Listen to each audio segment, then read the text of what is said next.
Hello, everyone, and welcome to another week of Training with Soaring to Source. I'm Antoinette Ingokay, and welcome. This week we are going to talk about anxiety and when stress turns into anxiety, what happens next. So that you know, stress and anxiety, they do share the same symptoms, and a lot of the symptoms are exhaustion. We've talked about the lower mood and everything that's going on with stress. We talked about that last week, but there's trouble sleeping, there's insomnia, difficulty falling asleep, waking up, in the middle of the night, not being able to get back to sleep. You can experience digestive issues, changes in appetite, difficulty concentrating. Muscle tension is another one. Headaches, irritability. We talked a lot about, and fatigue. They do have the same symptoms, but they have different origins, and so this is important to understand. The Generally, stress is caused by when there is a demand that is placed on one of the four bodies that we've talked about. And so you'll want to go back to one of those trainings to learn about the body, mind, spirit, and emotion, the four bodies, and when there is a demand on them. So if there's something physically going wrong, that could cause stress. If if you've had an argument, that could be emotional stress. Mental stress could be at work. Mentally being stressed out and not being able to think clearly. And then your spiritual stress could, if you're not following your values and you're snapping off at people, if that's one of your values that you don't do and you're doing it, then you're going to experience that. So stress is when one of the four bodies is off, which, as we know, will take the other bodies off as well. And so, you need to be able to relieve this stress, and HeartMath obviously is the one that I tend to use a lot. And so, you hear me talk about that all the time, but you do. HeartMath gives you the ability to reduce your stress a lot quicker. So when it does become unreasonable and it's affecting your day-to-day life, you're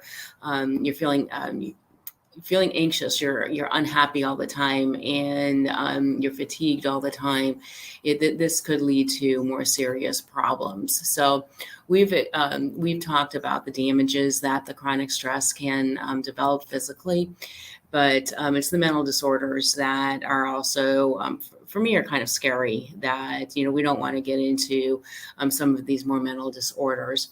And one of them that we are talking about today is going to be anxiety. And the difference between stress and anxiety is anxiety can occur as a reaction to stress, but it doesn't really have an obvious trigger. It's more internal. It's not externally triggered. It's internally triggered. It's a persistent feeling of dread. So and you're not actually in a threatening situation at the time. This is So not only do you have all of these symptoms of stress, but you also have these persistent intrusive thoughts that are happening. And this is where mindfulness techniques come in handy. And so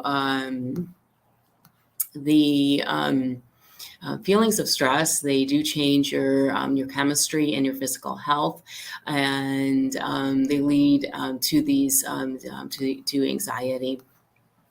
Unmanaged stress and anxiety, they're actually saying that 31% of Americans in their lifetime will experience an anxiety disorder, and that's pretty high, 31%.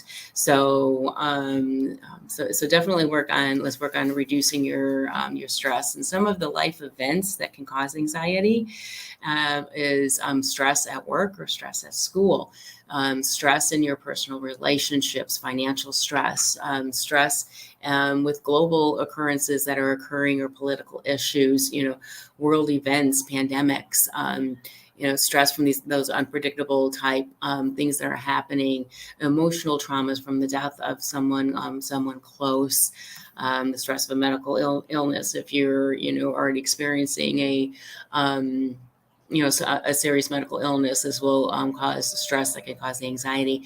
But all these life events that can happen is something that can cause anxiety. And one of the common factors here that I said constantly was stress. Stress, right? So we need to reduce stress in order to prevent or help to prevent possible anxiety. Outside factors that can cause anxiety, medications can actually cause it. So definitely look at if you are experiencing some of those anxiety feelings, those thoughts that we were talking about, along with the stress. Look at any medications that you're on and see if those medications have this as a possible side effect, have anxiety as a possible side effect. We've talked about last week, we talked about alcohol and drugs. And if you are using that as a coping mechanism to stress, it can actually now lead to anxiety because it's not really reducing your stress. So that's why, this is one of the things that if you are seeing that your alcohol use is increased, then you are going to possibly be heading towards a mood disorder like anxiety. So how you can prevent anxiety or how you can start managing it, you need to start managing your stress through HeartMath. That is the best and easiest and quickest way to do it. And I would love to be able to train you on it. Meditation is also amazing.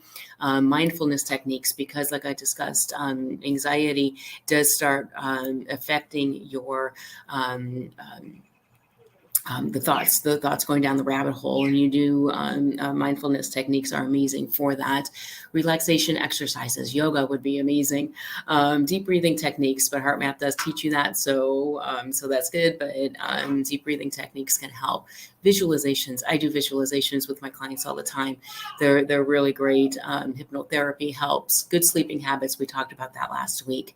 Healthy diet and healthy exercise, we talked about that last week as well. So these are all the techniques that you can incorporate. And as you can tell, I do have a lot of these modalities that I can teach you. And like I talked about last week, I can change things up for you based on what's going on in your life. So if you haven't scheduled a call with me yet, then please do so. The link is right there, and all you have to do is click on it to schedule a free 30-minute call to see how these techniques can help you. So I hope this helped. And next week, we are going to be talking about motivation. So that's kind of cool. Yeah. And so hope you have a wonderful week, and we'll talk to you.